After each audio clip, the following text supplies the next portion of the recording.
ओम गणेशाय नमः। ओम नमः शिवाय।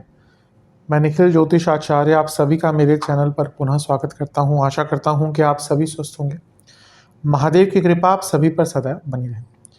कि वीडियो धनु यानी कि सजिटेरियस के लिए बहुत विशेष है, क्योंकि वीडियो है 30 जून से 6 जुलाई 2025 के साप्ताहिक राशिफल के बारे में। कैसा रहेगा आने वाला सप्ताह धनु के लिए। जो मेरा साप्ताहिक राशिफल होता है वो प्रमुखतः चंद्रमा और उनकी गति पे आधारित होता है। चंद्रमा बहुत तेज भागते हैं, 2.25 से 2.5 दिन में राशि बदल लेते हैं, मन के कारक हैं, और उनकी विशेषता ये भी है जिस भाव में जाते हैं उसको एक्टिवेट कर देते हैं।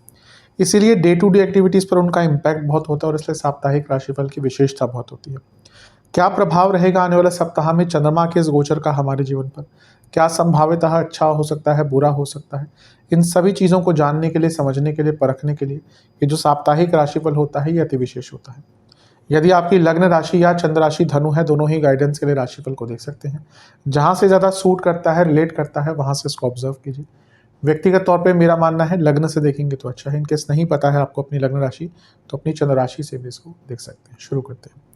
चंद्रमा आपके नवम भाव में ही होंगे, सिंह में, 30 जून को, और 1 जुलाई दिन के 3 बजे तक यहीं पर रहेंगे। चंद्रमा का नवम में आना यूँ तो ठीक है, लेकिन वो अष्टमेश है, और अष्टमेश का नवम में आना पिताजी की सेहत के लिए और इवन बॉसेस से संबंध के लिए बहुत अच्छा नहीं होता। यहाँ पे चंद्र मंगल योग बना हुआ है।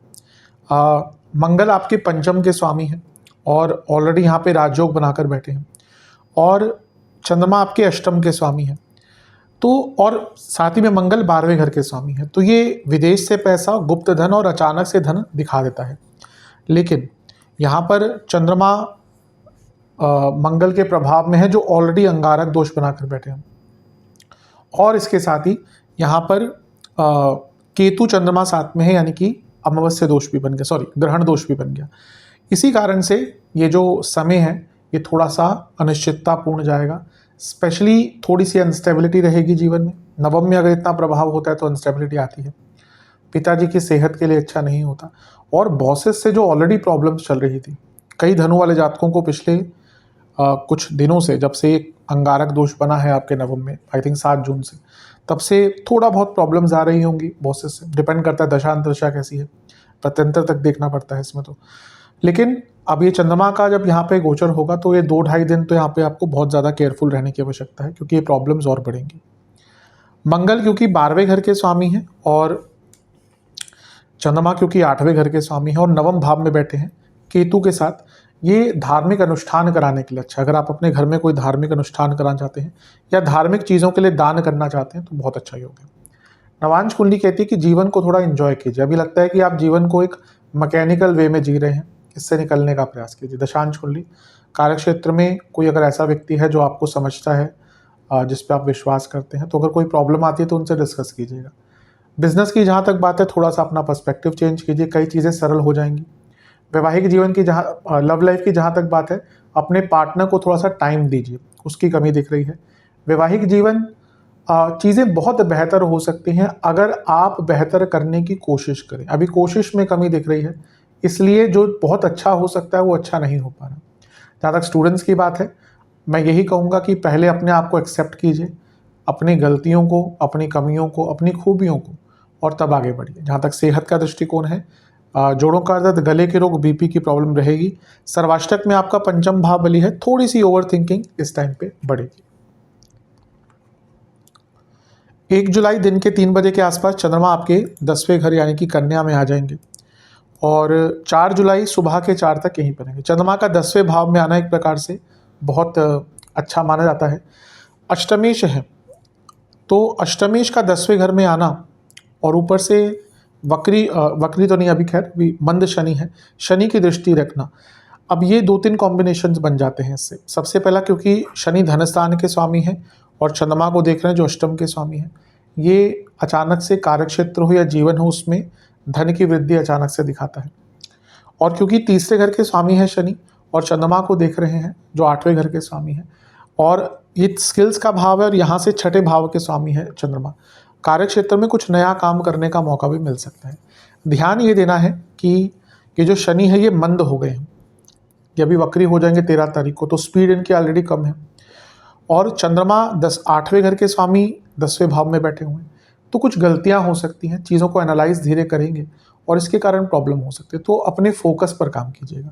पर हाँ, जो लोग जॉब चेंज करने का प्रयत्न कर रहे थे उनके लिए कोई बहुत अच्छा ऑफर या चीज़ें आगे आपके लिए बढ़ सकती हैं। गुरु से केंद्र में है तो गजकेसरी योग बन रहा है, ये भी विशेष है। आप काम अगर एकाग्रता से करेंगे, पेशेंस से करेंगे, तो बहुत प्रोडक्टिव काम कर पाएंगे, जिसके लिए थोड़ा बहुत रिकॉग्निशन भी आपको इस टाइम में मिल सकता है। नवांश कुंडली बताती है कि आपको थोड़ा सा अपने स्किल्स पर और अपने आप पर भरोसा बढ़ाना पड़ेगा, दोनों पे ही आप कम कर रहे हैं भरोसा। दशांश कुंडली कार्य क्षेत्र में हर चीज़ पर रिएक्ट नहीं करना। बिजनेस की जहाँ तक बात है, प्लानिंग बहुत अच्छी चल रही है, लेकिन धरातल पर ज़ीरो चीज़ें दिख रही हैं। प्लानिंग किसी काम की नहीं अगर वो इम्प्लीमेंटेबल ना हो। लव लाइफ, वैल्यू ऐड कीजिए अपने रिलेशनशिप में। रिलेशनशिप स्टार्ट तो कई चीज़ों से हो सकता है, वो फिजिकल इंटीमेसी हो, अट्रैक्शन हो, कोई बात पसंद ना हो, पर सस्टेन करना मुश्किल होता है। अगर रिलेशनशिप में वैल्यू नहीं रहती तो रिलेशनशिप खराब होते हैं, और वही दिख रहा है। वैवाहिक जीवन, आपको अपने लाइफ पार्टनर के बारे में थोड़ा सा और समझना पड़ेगा। आई थिंक एक अंडरस्टैंडिंग की कमी है आपकी तरफ से। स्टूडेंट्स बहुत अच्छा और कर सकते हैं, बहुत अच्छा बेटर कर सकते हैं, बस दिक्कत एक ही है कि आप अपने आप की ही हेल्प नहीं कर रहे, मतलब कि आप अपने जीवन को ही इतना कॉम्प्लेक्स कर ले रहे हैं कि जिसके कारण आगे नहीं बढ़ पा रहे। जहाँ तक सेहत की बात है, कफ रोग, बोन्स की प्रॉब्लम और चेस्ट की प्रॉब्लम, चेस्ट के एरिया से संबंधित प्रॉब्लम। सर्वाष्टक में आपका पंचम ही बली है, जॉब चेंज के लिए अच्छा टाइम है, क्योंकि 10वें में अष्टमेश है और 10वें से अष्टम का स्वामी, अष्टम का भाव बहुत बली है, यानी कि पंचम भाव। 4 जुलाई सुबह के 4 बजे के आसपास चंद्रमा आपके 11वें भाव में आ जाएंगे, यानी कि तुला में, और सप्ताह के अंत तक यहीं पर रहेंगे। अष्टम के स्वामी का लाभ स्थान में जाना अचानक से नए रास्ते खोलता है, धन प्राप्ति के, इनकम के सोर्सेस खुलते हैं, और यहाँ से धन अचानक से बड़ा आता ही है। यहाँ पे चंद्रमा पर गुरु की दृष्टि भी है, ठीक है ये, और राहु की दृष्टि भी है, ये भी अच्छा है।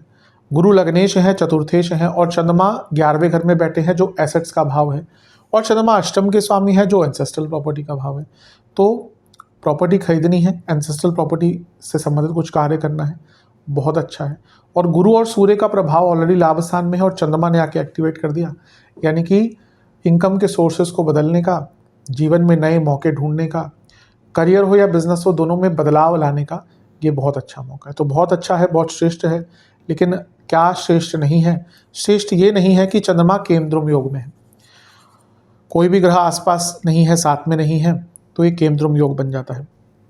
और यहाँ पर गुरु की दृष्टि, राहु की दृष्टि, वो भी लाभ स्थान, बहुत अनिश्चितता और बहुत डिसकंटेंटमेंट रहेगा।